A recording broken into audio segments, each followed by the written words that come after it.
Today we talked about how writers play with the words that they write and the way that they look.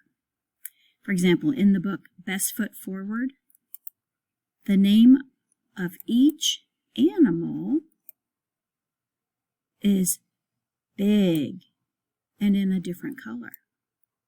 And that helps us know that the name of the animal is very important information. In the book The Big Blue Whale, this word, prof, the letters in the word get bigger and bigger.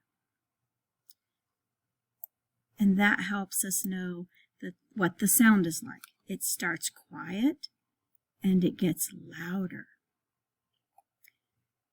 And in the book, I Am Invited to a Party, the words very fancy are written in a fancy way. And this shows us what the word fancy means. Today, during share time, share with your neighbor by giving them a thumbs up if the book that you read had some words that looked